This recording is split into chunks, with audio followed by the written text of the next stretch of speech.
रूस यूक्रेन युद्ध पिछले 2.5 साल से चल रहा है। पूरी दुनिया इस युद्ध के खत्म होने का इंतजार कर रही है, लेकिन न तो रूस के राष्ट्रपति व्लादिमीर पुतिन झुकने को तैयार हैं और न ही यूक्रेन के राष्ट्रपति वोलोदिमीर जेलेंस्की। ऐसे में जंग की आग रुकने का नाम नहीं ले रही। अब बड़ी खबर यह आ रही है कि किसी भी समय उत्तर कोरिया के सैनिक यूक्रेन के खिलाफ रूस के बड़े हमले में शामिल हो सकते हैं।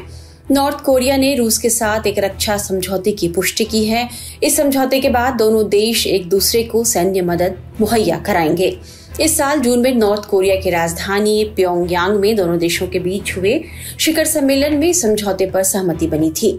यह कोल्ड वॉर के बाद दोनों देशों के बीच होने वाला सबसे बड़ा समझौता माना जा रहा है। इसके मुताबिक अगर दोनों देशों में से किसी देश पर हमला होता है तो एक दूसरे को सैन्य मदद की जाएगी। इसी सिलसिले में 1 नवंबर को रूस और नॉर्थ कोरिया के विदेश मंत्रियों की बैठक भी हुई थी। वहीं 4 नवंबर को रूसी राष्ट्रपति पुतिन ने उत्तर कोरिया के शीर्ष राजनयिकों से मुलाकात की थी। इसके बाद से रूस यूक्रेन युद्ध में नॉर्थ कोरिया के शामिल होने के आसार बढ़ गए। मीडिया रिपोर्ट्स में कहा जा रहा है कि रूसी सेना आने वाले दिनों में रूस के कुर्स्क क्षेत्र में यूक्रेनी ठिकानों पर बड़े हमले की तैयारी में है। इसके लिए उत्तर कोरियाई सैनिकों को मिलाकर हजारों की सैन्य टुकड़ी तैयार की गई है। इसका मकसद कुर्स्क क्षेत्र को यूक्रेन के कब्जे से वापस लेना है।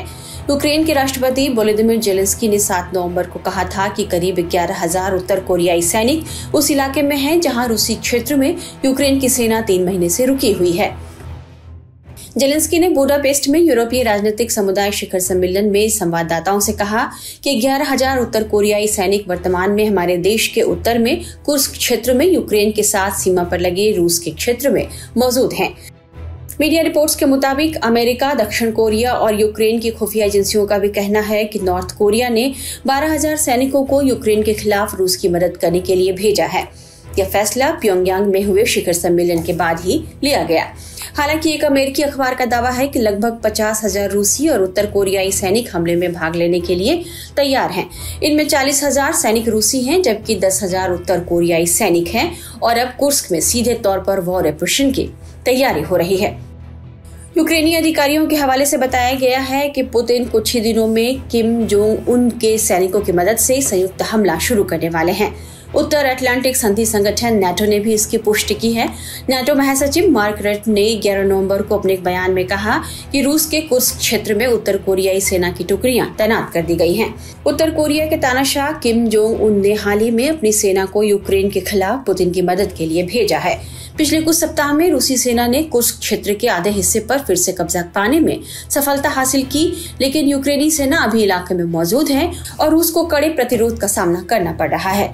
माना जा रहा है कि किम जोंग उनके सैनिकों के शामिल होने से रूस को इस युद्ध में बड़ी बढ़त मिल सकती है। हालांकि जेलेंस्की अपने सहयोगी देशों से रूस में तैनात उत्तर कोरियाई सैनिकों के युद्ध के मैदान में पहुंचने से पहले आवश्यक कदम उठाने की अपील कर चुके हैं, लेकिन एक रिपोर्ट में दावा किया गया है कि पुतिन ने कुछ ही दिनों में कुर्स्क पर हमला करने की योजना बनाई है। यूक्रेन ने अगस्त महीने में रूस के अंदर अपनी सेना भेजकर कुर्स्क क्षेत्र पर कब्जा कर लिया था। उसके बाद से ही रूसी सेना इसे वापस लेने की कोशिश कर रही है, लेकिन उसे अभी तक सफलता नहीं मिली है। समझा जा रहा है कि यदि नॉर्थ कोरिया की सेना भी रूस यूक्रेन युद्ध में शामिल हो जाती है तो इस युद्ध को रोकना और मुश्किल हो जाएगा। लिहाजा रूस और नॉर्थ कोरिया के बीच हुए समझौते को लेकर दुनिया की चिंता बढ़ गई है।